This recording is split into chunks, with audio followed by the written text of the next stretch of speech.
let's go and do a quick review for solving logarithmic equations, because if you have a test or a quiz or homework coming up, this is the main important stuff I want you to know. So we're not going to solve equations like this, but again, I think this is really, really important for us to kind of start at, so therefore we can expand into those more difficult problems. We actually did problems like this in previous videos when I talked about evaluating logarithmic expressions. But again, to understand a logarithm, especially when we need to solve for them, we need to understand what's going on here. This saying log base 4 of 16 equals x. Again, what it's asking us is 4 raised to what number is going to equal 16. Right? We can always take that logarithm and we can rewrite it in our exponential form to have a better understanding of how to solve. Now, in this case, we can probably do the math in our head. We should know that 4 squared is equal to 16, so we can say x is equal to 2. But when we're solving for logarithmic equations, the x is not going to be here. It's most likely going to be inside the argument of the logarithm. So again, it might look like something like this. This is saying 4 raised to the second power equals what value?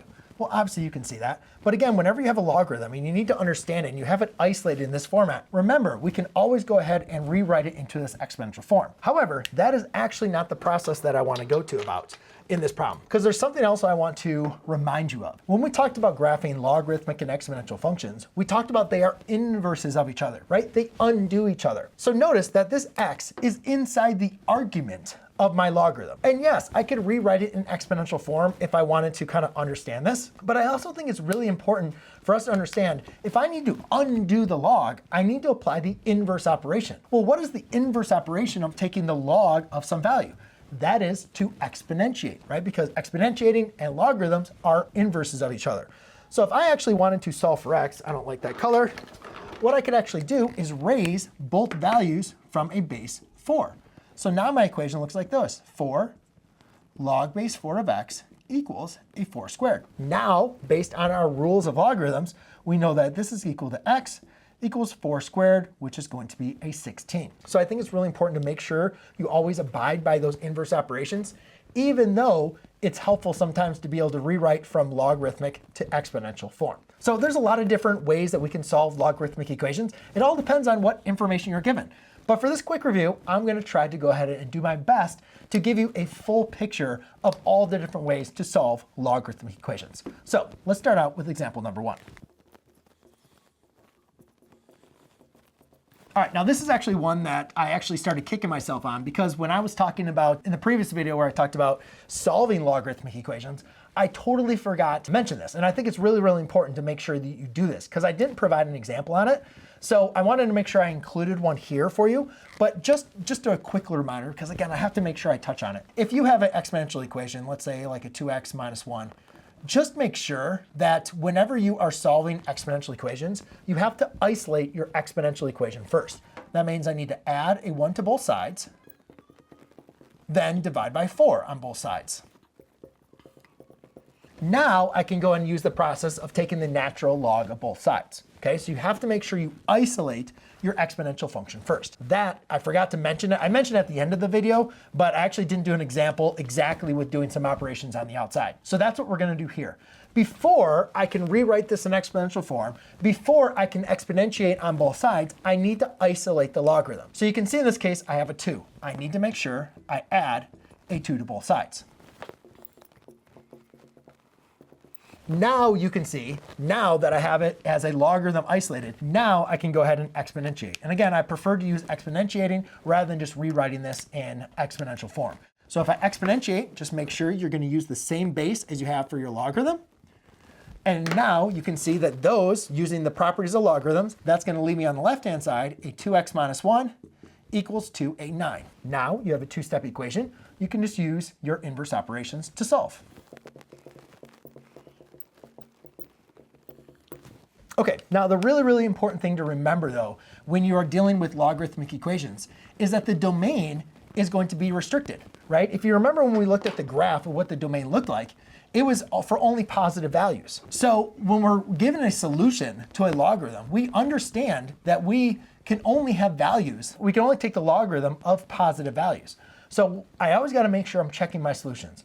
So I have x equals 5. If I go back and plug that into the logarithm, I have to make sure that's going to give me a positive value. 2 times 5 is 10. 10 minus 1 is 9. So therefore, I can take the logarithm of 9. We, again, are good to go. So therefore, this is verified.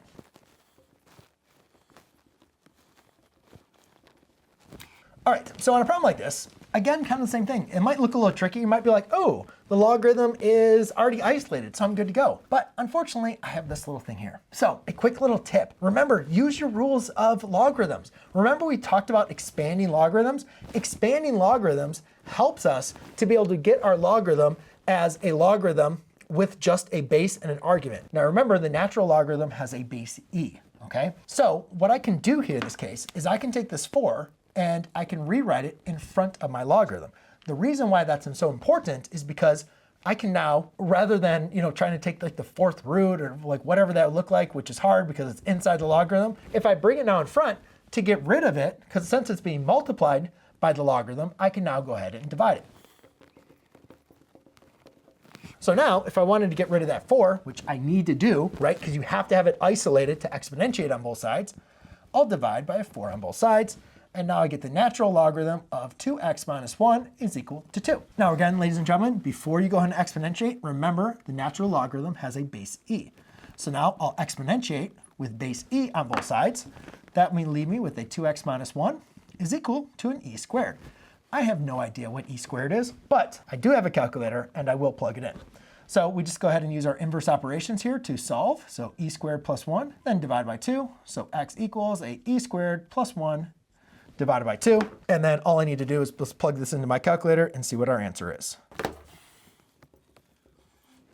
And I get x equals 4.19, and I'm just going to go ahead and truncate that.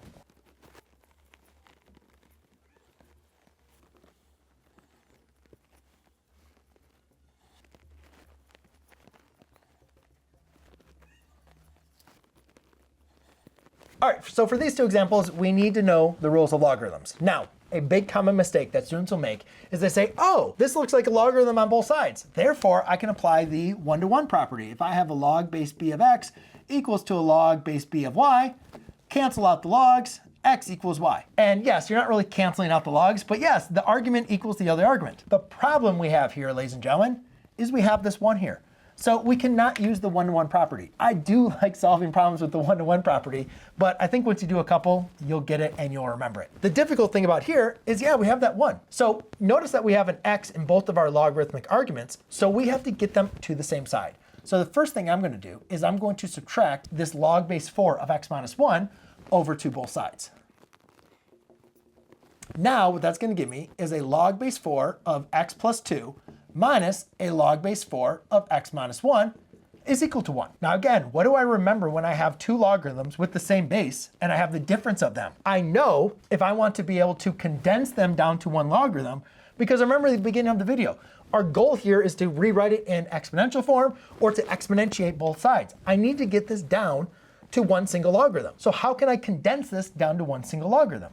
Using the quotient property. The quotient property says if you have the difference of two logarithms with the same base, then you can rewrite their two arguments as a quotient. Okay, so now you can see these are all now in the argument of my logarithm. And if I need to exponentiate on both sides, I'll just base 4. That's because that's going to get rid of that logarithm. And now what I'll have is a x plus 2 all over a x minus 2 is equal 4 to the first power, which is 4. Now I have a rational equation, right? So I have an x in the numerator, x in the denominator. The main thing we want to do in this case, if you remember, is get these x's off the denominator. So I'll subtract by an x minus 2 on both sides, distribute this 4 over here. Those will divide out. That's going to leave me with an x plus 2 equals a 4x minus 8. Now again, just like I did up here, I need to get the x's to the same side. So I'll subtract a 4x. That'll give me a negative 3x. I'll subtract the 2 over here. Negative 3x equals a negative 10. Divide by 3, divide by negative 3. X equals a positive 10/3. Oh, I'm sorry. I made a mistake. That's not a x minus 2. That's an x minus 1. Sorry about that. So let's go ahead and fix some things here. I made a mistake writing things down. So 4x minus 4. So that's a minus a 6. And so that's going to be a positive 2. OK, so x equals positive 2. And again, we got to verify our solution. When I plug 2 into here, do I get a positive value? 2 plus 2 is 2. Good. When I plug a 2 in here, do I get a positive value? 2 minus 1 is 1. So therefore, it is verified. All right, so now on this problem, you can probably see that, hey, I have two things on the same side. I can probably know I can condense these. It might think a little bit simpler than this last example, but guess what? It's a little bit more difficult. So we know that we need to condense this down to one logarithm, right? So we're going to use the product rule to condense these. I have two logarithms, the sum of two logarithms with the same base. All I simply need to do is multiply their two arguments. Okay, so now obviously you can see that I just need to multiply these two binomials. So I can use FOIL, I can use distributive property. Hopefully you recognize that's 3x plus 4x, that's 7x. So hopefully you can go ahead and multiply this out. And remember, these are all inside the argument of the logarithm. So x squared plus 7x plus a 12 equals 1. Now I recognize I need to get rid of this logarithm, right? So I'm going to exponentiate with base 6 on both sides. And therefore that's going to simplify now down to a x squared plus 7x plus 12 equals 6. And what's the one thing we know about quadratics, ladies and gentlemen? When we want to solve a quadratic, we got to make sure it's set equal to 0. So I have an x squared plus 7x plus 6 equals 0. Now we got to think factoring, completing the square, quadratic formula. And this one doesn't seem too bad, right? I have a product of 6. What two numbers multiply to give me 6? Add to give me a positive 7. That's going to be an x plus 6 times a x plus 1 is equal to 0. Now I can go and apply my zero product property. X plus 6 equals 0. X plus 1 equals 0. Go ahead and solve. So x equals a negative 6. X equals a negative 1. Now you might be thinking, Mr. McLogan, you said you can't have negative values for your logarithm. That is correct, right? But that doesn't mean these are both don't work. It depends on when you plug them back into your logarithmic expression. When I plug a negative 6 in here, negative 6 plus 3 equals a negative 3. Nah, that's not going to work. That's called extraneous. What about negative 1? When I plug in negative 3 over here, negative 1 plus 3 is positive 2. I can still take the logarithm of a positive value. Plug in negative 1 in here. Negative 1 plus 4 is a positive 3. I can still take the logarithm of that negative 3. So there you go. We are now satisfied. So x equals negative 1 is going to be your only solution. Hopefully this review was helpful for you.